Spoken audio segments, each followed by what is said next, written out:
नमस्कार छात्रों,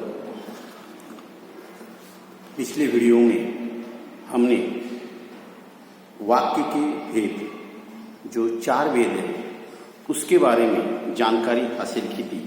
वह 4 भेद थे: विधानार्थक वाक्य, निषेधार्थक वाक्य, प्रश्नार्थक वाक्य और आज्ञार्थक वाक्य।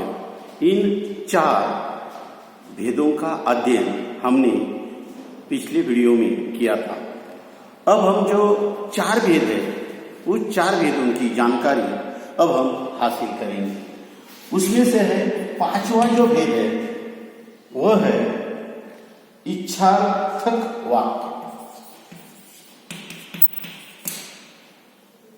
इच्छार्थक वाक्य यानी यहां पर ऐसा काम करो कि, उदाहरण देखिए, ऐसा काम करो कि देखने वाले देखते ही रह जाए। देखने वाले देखते ही रह जाए।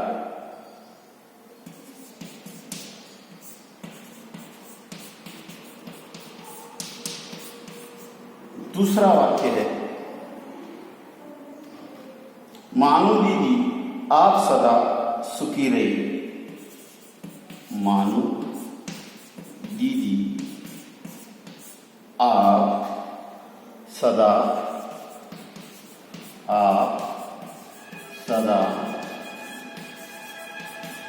सुखी रहे। यानी इन वाक्यों को अगर हमने देखा तो इच्छार्थक वाक्य क्या है कि जिस वाक्य में इच्छा, कामना, आशीर्वाद आदि का बोध होता है उसे इच्छावाचक वाक्य या इच्छार्थक वाक्य कहा जाता है।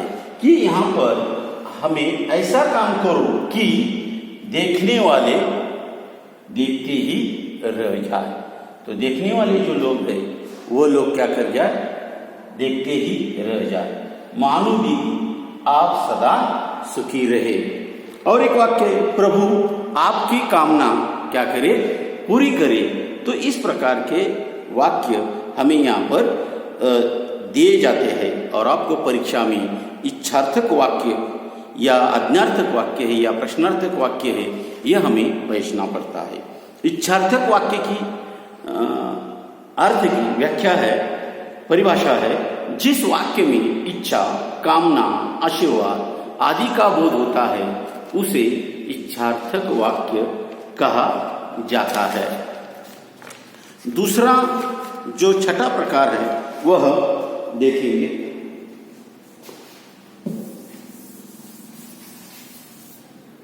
वह है संदेहार्थक वाक्य। संदेहार्थक वाक्य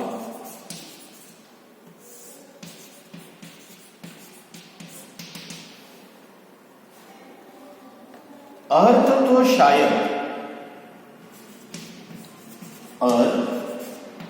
तो शायद,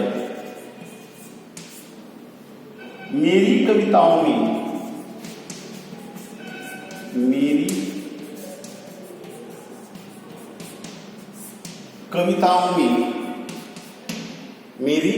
में आपको मिल जाए। आपको मिल जाए। शायद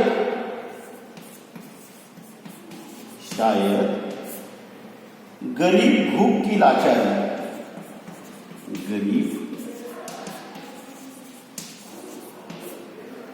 भूख की लाचारी से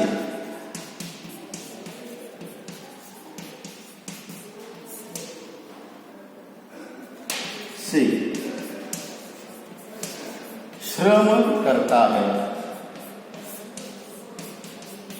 इन दो वाक्यों को अगर हमने देखा तो हमें यहाँ पर क्या दिखाई देता है कि अर्थ तो शायद मेरी कविताओं में आपको मिल जाए, या शायद गरीब भूख को लाचारी से श्रम करता है।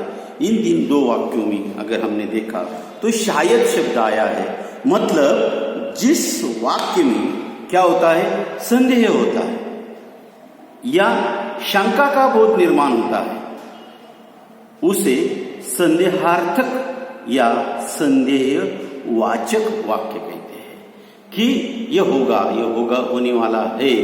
यानी जिसमें शायद मेरी कविताओं में आपको अर्थ मिल जाए, यानी शंका उपस्थित की, संदेह उपस्थित किया है, इसलिए इन वाक्यों को क्या कहा जाता है, संदेहार्थक वाक्य। मानू के ससुराल वाले चीक व शीतल पाटी की प्रतीक्षा कर रहे होंगे। तो मानू के ससुराल वाले चीक व शीतल पाटी की प्रतीक्षा कर रहे होंगे। ये जो वाक्य है, ये वाक्य में भी हमें संदेह या शंका का बोध होता है, इसलिए इन वाक्यों को क्या कहा जाता है, संदेहार्थक वाक्य कहा जाता है।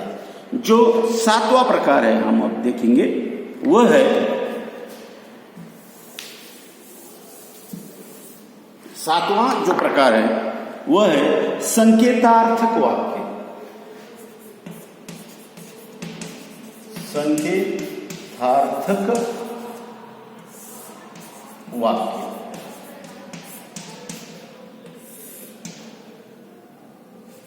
संकेतार्थक वाक्य, अगर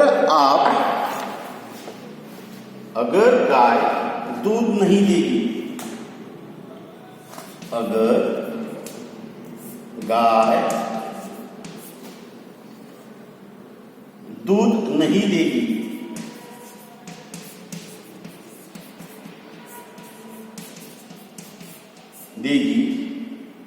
तो इसका क्या करेंगे, तो इसका क्या करेंगे, दूसरा वाक्य है चुपचाप पड़ा रहूंगा, चुपचाप पड़ा रहूंगा, चुपचाप पड़ा रहूंगा तो कोई मिलने वाला, तो कोई मिलने वाला तंग नहीं करेगा, तंग नहीं करेगा। इन दोनों वाक्यों को अगर हम देखें, अगर गाय दूध नहीं देगी तो इसका क्या करेंगे, चुपचाप पड़ा रहूंगा तो कोई मिलने वाला तंग नहीं करेगा। इन वाक्यों में, जिस वाक्य में संकेत या अपेक्षा का बोध होता है, जिस वाक्य में संकेत या अपेक्षा का बोध होता है, उसे संकेतार्थक वाक्य या संकेतवाचक वाक्य कहते हैं। जिसमें संकेत दिया जाता है या अपेक्षा की जाती है या अपेक्षा का बोध होता है, तो उसे क्या कहा जाता है, संकेतार्थक या संकेतवाचक वाक्य कहा जाता है। जैसे में दो वाक्यों में दिखाई देता है, अगर गाय दूध नहीं देगी तो इसका क्या करेंगे, अपेक्षा व्यक्त की है यहाँ पर, और चुपचाप पड़ा रहूंगा तो कोई मिलने वाला तंग नहीं करेगा।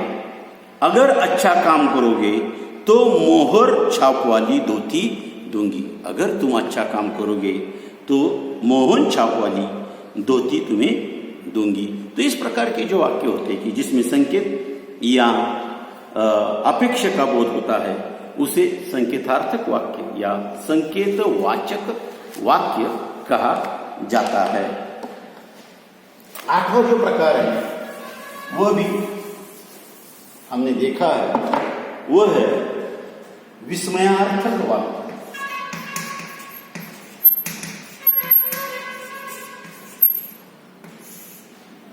ये शब्द में हमें पता चलता है कि अच्छा फूल अपनी गंध नहीं बेचेगा।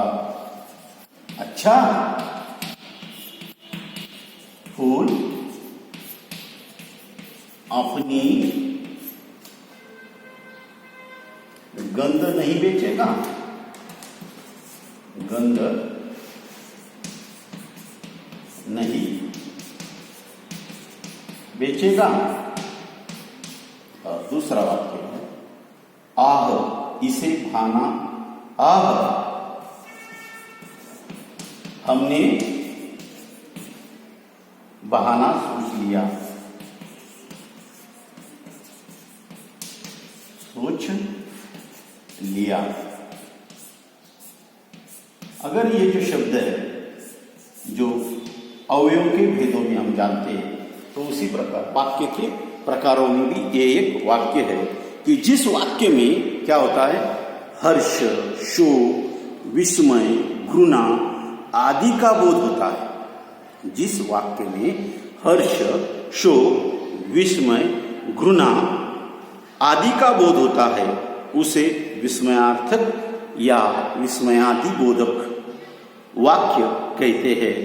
वाह कैसी सुगंध है, तो अच्छा, आह, वाह, शाबाश, ये जो शब्द है इन शब्दों से हमें क्या पता चलता है हर्ष, शोक, विस्मय, घृणा, छी, इतनी गंदगी, तो आदि का जो बोध होता है इसे क्या कहा जाता है विस्मयार्थक वाक्य कहा जाता है।